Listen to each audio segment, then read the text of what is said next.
যদি আমি আপনাকে বলি আজকের এই একটা ভিডিও আপনার পুরো জীবনের পথটা একদম পরিষ্কার করে দিতে পারে, তাহলে কি আপনি আপনার জীবনের পরবর্তী কয়েকটি মিনিট এই ভিডিওর পেছনে উৎসর্গ করবেন? আমি জানি ইউটিউবে আপনারা প্রতিনিয়ত হাজার হাজার মোটিভেশনাল বা অনুপ্রেরণামূলক ভিডিও দেখেন, কিন্তু আজ আমাদের এই চ্যানেলে এমন একটি বিষয় নিয়ে কথা বলতে যাচ্ছি যা আজ থেকে আপনার জীবনকে দেখার পুরো দৃষ্টিভঙ্গিটাই বদলে দেবে। আজকের আলোচনাটি একটু ভিন্ন এবং আরও অনেক বেশি গভীর হতে যাচ্ছে। আজ আমরা এমন একজন মানুষের পুরো জীবনের আসল সত্যটা নিয়ে গভীর বিশ্লেষণ করব, যাকে আমরা সবাই এক নামে চিনি, অ্যাপল কোম্পানির প্রতিষ্ঠাতা স্টিভ জবস। আজ থেকে বহু বছর আগে একটি বিশ্ববিদ্যালয়ের সমাবর্তন অনুষ্ঠানে তিনি তার জীবনের 50 বছরের সমস্ত সংগ্রাম, বেদনা, সফলতা আর মৃত্যুর মুখোমুখি হওয়ার গল্পগুলোকে মাত্র 3টি অধ্যায়ে ভাগ করে পৃথিবীর সামনে তুলেছিলেন। আজ আমি সেই বিখ্যাত কথাগুলোকে আমাদের নিজেদের জীবনের সাথে মিলিয়ে অত্যন্ত সহজ ভাষায় আপনাদের সামনে বিশ্লেষণ করতে যাচ্ছি। আজকের এই ভিডিওটি আমাদের এই চ্যানেলের আজ পর্যন্ত তৈরি হওয়া অন্যতম সেরা এবং সবচেয়ে গুরুত্বপূর্ণ একটি ভিডিও হতে যাচ্ছে। তাই মনের সব কোলাহল শান্ত করে চারপাশের সমস্ত ব্যস্ততাকে একটু দূরে সরিয়ে দিয়ে আজকের এই গভীর সত্যগুলো নিজের ভেতর ধারণ করার চেষ্টা করুন, কারণ এই ভিডিওটি দেখার পর আপনি নিজেই এটি আপনার সবচেয়ে কাছের মানুষগুলোকে দেখার জন্য রেকমেন্ড করবেন। তাহলে চলুন গভীর মনোযোগ দিয়ে শুরু করা যাক। স্টিভ জবসের জীবনের প্রথম গল্পটি শুরু হয়েছিল তার জন্মের বহু আগে থেকে। তার জন্মদাত্রী মা ছিলেন বিশ্ববিদ্যালয়ের একজন অবিবাহিতা তরুণী শিক্ষার্থী। সমাজ আর পরিস্থিতির চাপে তিনি সিদ্ধান্ত নেন যে সন্তান জন্ম নেওয়ার পর তিনি তাকে কোনো উচ্চশিক্ষিত পরিবারে দত্তক দিয়ে দেবেন।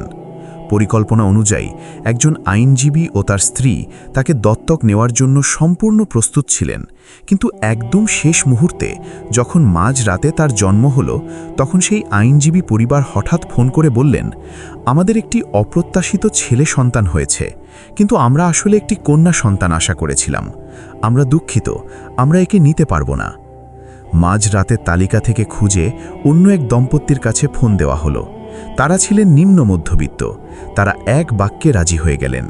কিন্তু সমস্যা বাঁধল তখন যখন স্টিভ জবসের আসল মা জানতে পারলেন যে এই নতুন মায়ের কোনো বিশ্ববিদ্যালয়ের ডিগ্রি নেই এবং বাবা এমনকি হাই স্কুলও পাশ করেননি। তিনি দত্তক চুক্তিপত্রে স্বাক্ষর করতে সরাসরি অস্বীকার করেন।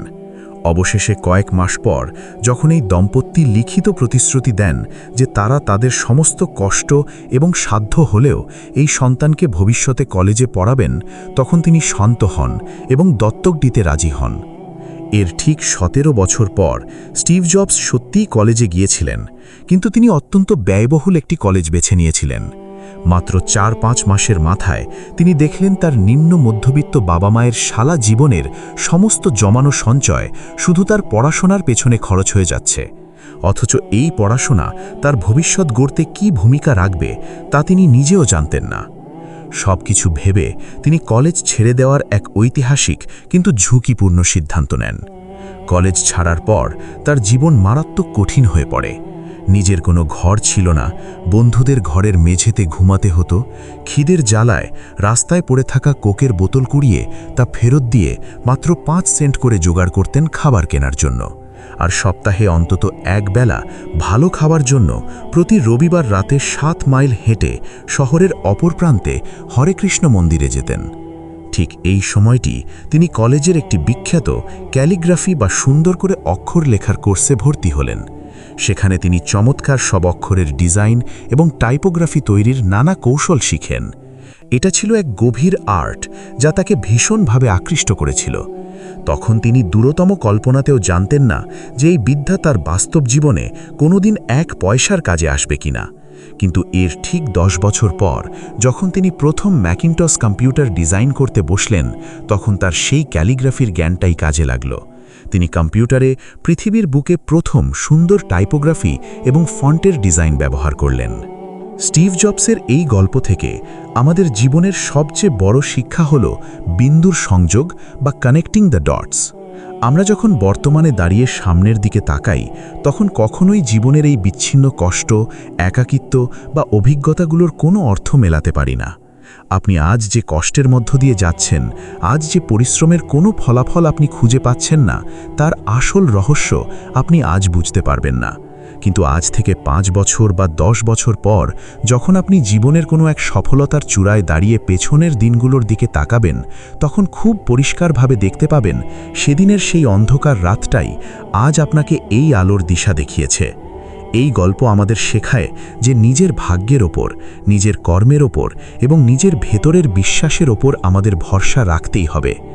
এই বিশ্বাসটুকু মনে রাখা জরুরি যে আজকের এই ভেঙে পড়া পরিস্থিতি আপনার ভবিষ্যতের কোনো একটা সুন্দর পথ তৈরি করছে। স্টিভ জবসের জীবনের দ্বিতীয় অধ্যায়টি ছিল ভালোবাসা এবং জীবনের সব কিছু হারিয়ে ফেলা নিয়ে। তিনি তার জীবনের শুরুর দিকেই মাত্র 21 বছর বয়সে তার আসল ভালোবাসার কাজ খুঁজে পেয়েছিলেন। তিনি আর তার বন্ধু অজ মিলে তাদের পারিবারিক গ্যারেজে অ্যাপল কোম্পানি শুরু করেছিলেন।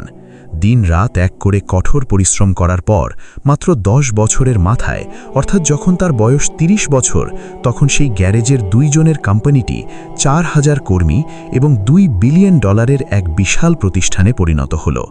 কিন্তু ঠিক 30 বছর বয়সে যখন তিনি তার জীবনের শ্রেষ্ঠ সৃষ্টি ম্যাকিনটস কম্পিউটার বাজারে ছাড়লেন, ঠিক তখনই তার জীবনের সবচেয়ে বড় বিপর্যয়টি নেমে এলো।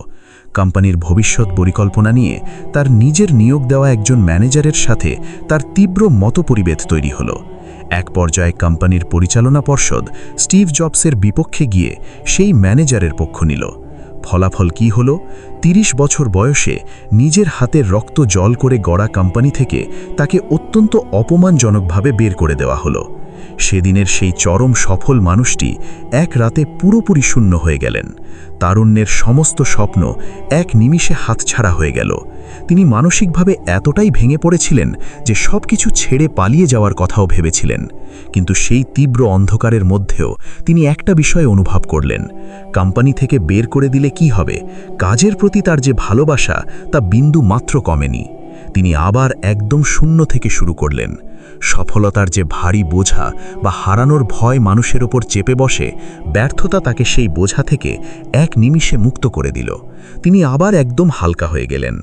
পরবর্তী 5 বছরে তিনি নেক্সট এবং পিক্সার নামে 2টি নতুন কোম্পানি গড়ে তুললেন এবং পৃথিবীর প্রথম কম্পিউটার অ্যানিমেটেড ছবি টয় স্টোরি তৈরি করলেন। পরবর্তীতে অ্যাপল কোম্পানি তার তৈরি করা প্রযুক্তি কিনতে বাধ্য হয় এবং তিনি আবার সম্মানে নিজের ঘরে ফিরে আসেন। এই দ্বিতীয় অধ্যায়টি থেকে আমাদের জীবনের পরম শিক্ষা হলো, ব্যর্থতা কোনো শেষ স্টেশন নয়, এটি আসলে নতুন করে নিজেকে আবিষ্কার করার একটা সুযোগ। কখনো কখনো জীবন যদি আপনাকে বড় কোনো আঘাত দেয়, তবে নিজের ওপর বিশ্বাস হারিয়ে ফেলবেন না। স্টিভ জবস এই গল্পের মাধ্যমে আমাদের স্পষ্ট বুঝিয়েছেন যে আপনার জীবনের একটা বড় অংশ জুড়ে থাকবে আপনার কাজ, আর সেই কাজে আপনি তখনই প্রকৃত আনন্দ এবং মানসিক শান্তি পাবেন যখন আপনি আপনার কাজকে ভালোবাসতে পারবেন। মহান কোনো কাজ করার একমাত্র উপায় হলো আপনি যা করছেন তা মন থেকে ভালোবাসা। যদি এখনও আপনি আপনার জীবনের সেই আসল লক্ষ্য বা ভালোবাসার কাজটিকে খুঁজে না পেয়ে থাকেন, তাহলে খুঁজতে থাকুন। মানুষের কথায় বা সাময়িক ব্যর্থতায় বিভ্রান্ত হয়ে মাঝপথে থেমে যাবেন না। তার শেষ গল্পটি ছিল সবচেয়ে গভীর। এটি মৃত্যু এবং জীবনের পরম সত্য নিয়ে। স্টিভ জবস যখন 17 বছরের তরুণ ছিলেন, তখন তিনি একটি অসাধারণ লাইন পড়েছিলেন, তুমি যদি প্রতিটা দিন এভাবে শুরু করো যে আজই তোমার জীবনের শেষ দিন, তাহলে একদিন নিশ্চিতভাবেই তোমার সেই ভাবনাটা সত্য হবে। এই কথাটা তার মনে এতটাই গভীর প্রভাব ফেলেছিল যে তখন থেকে শুরু করে পরবর্তী 33 বছর তিনি প্রতিদিন সকালে আয়নার সামনে দাঁড়াতেন এবং নিজের চোখের দিকে তাকিয়ে নিজেকে একটা প্রশ্ন করতেন, আজ যদি আমার জীবনের শেষ দিন হতো, তাহলে আজ আমি সারাটা দিন যা যা করতে যাচ্ছি তা কি সত্যিই করতাম? যদি টানা কয়েকদিন এই প্রশ্নের উত্তর নিজের ভেতর থেকে না আসতো, তাহলে তিনি বুঝতেন তার জীবনে এবার বড় কোনো পরিবর্তন আনার সময় এসেছে। এর কয়েক বছর পর তার জীবনে এই সত্যটি বাস্তব রূপ নেয়। তার শরীরে অত্যন্ত মারাত্মক এক ক্যান্সার ধরা পড়ে। ডাক্তাররা স্পষ্ট জানিয়ে দেন এটি এমন এক ধরনের ক্যান্সার যার কোনো চিকিৎসা নেই এবং তিনি আর বড়জোর 3 থেকে 6 মাস বাঁচবেন।